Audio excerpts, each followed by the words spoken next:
ಚಂದ್ರಶೇಖರ ಸ್ವಾಮೀಜಿ ಪರವಾಗಿ ನಿಲ್ಲೋದಕ್ಕೆ ಬಿಜೆಪಿ ತೀರ್ಮಾನ ಮಾಡಿದೆ. ಸ್ವಾಮೀಜಿಗಳಿಗೆ ಕಿರುಕುಳ ಕೊಟ್ಟರೆ ಹುಷಾರ್ ಅಂತ ಬಿಜೆಪಿ ನಾಯಕರು ವಾರ್ನಿಂಗ್ ಕೊಟ್ಟಿದ್ದಾರೆ. ಆದರೆ ಕಾಂಗ್ರೆಸ್ ಮಾತ್ರ ಸ್ವಾಮೀಜಿಗಳ ವಿಚಾರದಲ್ಲಿ ಕಾದು ನೋಡುವ ತಂತ್ರಕ್ಕೆ ಶರಣಾಗಿದೆ. ಬಿಜೆಪಿ ಬೆಂಬಲಿಸಿದರೂ ರಾಜಕೀಯ ಪ್ರತಿಕ್ರಿಯೆ ಕೊಡದೇ ಇರೋದಕ್ಕೆ ಕಾಂಗ್ರೆಸ್ ನಿರ್ಧಾರ ಮಾಡಿದೆ. ಕಾನೂನು ಪ್ರಕಾರ ಏನಾಗುತ್ತೋ ಅದು ಆಗಲಿ ಅಂತ ಕಾಂಗ್ರೆಸ್ ನಾಯಕರ ನಿರ್ಧಾರ.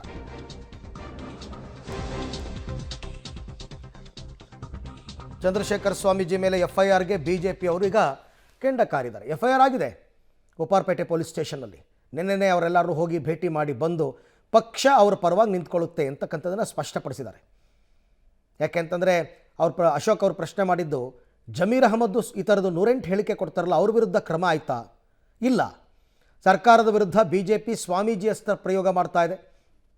ಅಂದರೆ ಇನ್ನೊಂದು ಅಸ್ತ್ರ ಸಿಕ್ತು ಅವರಿಗೆ. ಚಂದ್ರಶೇಖರನಾಥ ಸ್ವಾಮೀಜಿ ಪರವಾಗಿ ಹೋರಾಟ ಮಾಡೋದಕ್ಕೆ ಬಿಜೆಪಿ ಈಗ ತೀರ್ಮಾನಕ್ಕೆ ಬಂದಿದೆ. ಈ ಬಗ್ಗೆ ಮತ್ತಷ್ಟು ಮಾಹಿತಿ ನನ್ನ ಕೊಲೀಗ್ ಶ್ರೀನಿವಾಸ್ ಅವರಿಂದ ಪಡ್ಕೊಳ್ಳೋಣ. ಶ್ರೀನಿವಾಸ್, ಈಗ ಬಿಜೆಪಿ ಅವರು ಸಹಜವಾಗಿ ಇಂಥ ವಿಚಾರಗಳನ್ನು ಎನ್ಕ್ಯಾಶ್ ಮಾಡ್ಕೊಳ್ಳೋಕೆ ನೋಡ್ತಾರೆ. ಹಾಗಾಗಿ ಮುಂದಿನ ಹೋರಾಟ ಹೇಗೆ ಅಂತ? ಅರವಿಂದ್, ಹೌದು, ನಿನ್ನೆ ಅಶೋಕ್ ಅವರು ಕೂಡ ಮತ್ತೆ ಅಶ್ವಥ್ ನಾರಾಯಣ ಇಬ್ರು ಕೂಡ ಸ್ವಾಮೀಜಿಗಳನ್ನ ಭೇಟಿಯಾಗಿ ಅವರಿಗೆ ಧೈರ್ಯ ತುಂಬುವಂತ ಕೆಲಸವನ್ನ ಮಾಡಿದ್ದಾರೆ.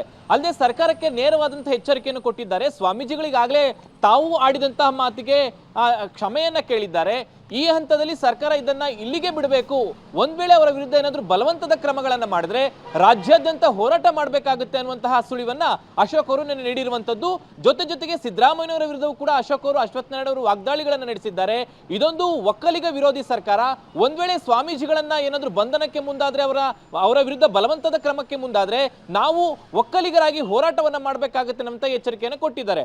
ಮತ್ತೊಂದು ಕಡೆ ಸ್ವಾಮೀಜಿಗಳು ಕೂಡ ಇವತ್ತು ಮಾತನಾಡಿರುವಂತದ್ದು ಪಬ್ಲಿಕ್ ಟಿವಿ ಜೊತೆಗೆ.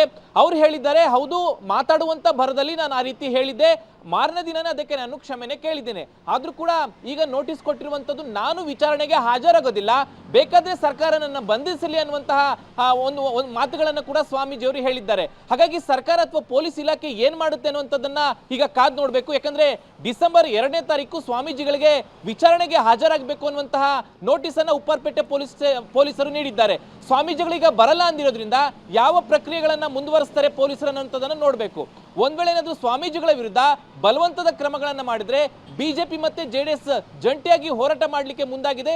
ಜೆಡಿಎಸ್ ಕೂಡ ಟ್ವೀಟ್ ಅನ್ನ ಮಾಡಿ ಸರ್ಕಾರದ ವರ್ತನೆಯನ್ನ ಕಿಡಿಕಾರಿದೆ. ಹಾಗಾಗಿ ಸರ್ಕಾರ ಯಾವ ಪ್ರಕ್ರಿಯೆಗಳನ್ನ ಮುಂದುವರಿಸುತ್ತೋ ಅದ್ರ ಮೇಲೆ ಬಹುಶಃ ಬಿಜೆಪಿ ಮತ್ತೆ ಜೆಡಿಎಸ್ ರಾಜ್ಯಾದ್ಯಂತ ಹೋರಾಟ ರೂಪಿಸುವಂತಹ ಸಾಧ್ಯತೆ ಇದೆ. ಅರವಿಂದ್, ರೈಟ್, ಥ್ಯಾಂಕ್ ಯು ತಮ್ಮೆಲ್ಲ ಮಾಹಿತಿಗೆ ಧನ್ಯವಾದ.